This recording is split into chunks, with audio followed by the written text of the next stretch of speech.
যদি কোনো মুসলিম ঘরে এই সূরা নিয়মিত পাঠ করা হয় তবে সেই ঘরে কোনোদিন কোনো রিজিকের অভাব হবে না। যদি বান্দা নিয়মিত সময় পেলেই এই সূরাটি পাঠ করে তবে আল্লাহ তাআলা ওই ঘরে রিজিক এবং বরকত 70 গুণ বাড়িয়ে দেন। আর ওই বান্দার তৃতীয় প্রজন্ম পর্যন্ত রিজিক নিয়ে কোনো চিন্তা করতে হবে না। আল্লাহ তাআলা ওই পরিবারের রিজিক নিজে হাতে বন্টন করে দিবেন। হযরত মুহাম্মদ সাল্লাল্লাহু আলাইহি ওয়াসাল্লাম তার সকল উম্মতদের এই সূরাটি পড়ার জন্য বিশেষভাবে বলে গিয়েছেন, কেননা যেখানে আল্লাহ তাআলা নিজ হাতে রিজিক বন্টন করে দিবেন সেখানে আর কোনো কথাই থাকে না। প্রিয় দর্শক, আমাদের মধ্যে এমন অনেকে আছে যারা তাদের রিজিকের জন্য যে কোনো কাজই করে থাকে, কিন্তু সেই বান্দা যদি এই একটি সূরা নিয়মিত পাঠ করে তবে তাকে আর কোনোদিন রিজিকের জন্য চিন্তা করতে হবে না। তাই আজকের এই ভিডিওটি সম্পূর্ণ দেখবেন, কেননা সেই শক্তিশালী সূরাটি সম্পর্কে আজকে আমরা আপনাদের জানাতে চলেছি। এবং যত বেশি সম্ভব এই ভিডিওটি শেয়ার করে দিবেন, কারণ আপনার একটি শেয়ারে হয়তো আরেকজনের রিজিকের উপর বরকত বেড়ে যাবে। আর সে যদি নিয়মিত এই সূরাটি পাঠ করে তবে সে যে সওয়াব পাবে তার অংশীদার আপনিও হবেন। তো চলুন দেরি না করে শুরু করা যাক আজকের এই ভিডিও। প্রিয় নবী হযরত মুহাম্মদ সাল্লাল্লাহু আলাইহি ওয়াসাল্লামের এক সাহাবী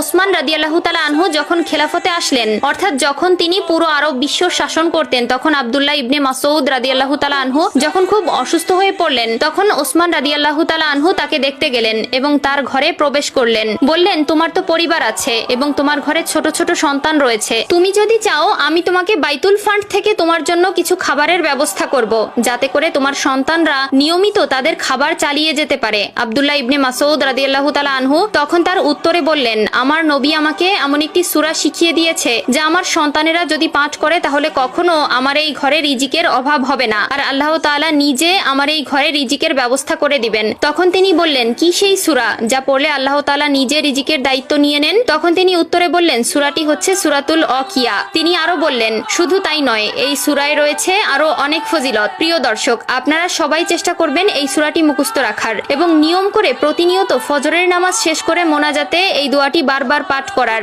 সূরাতুল ওয়াকিয়া কোরআনের 56তম সূরা, যা মক্কায় অবতীর্ণ হয়েছে এবং এতে রয়েছে মোট 96টি আয়াত। আর এই সূরার অনেক ফজিলত হাদিস দ্বারা প্রমাণিত হয়েছে। চলুন জেনে আসি এই সূরার আরো কয়েকটি ফজিলত সম্পর্কে।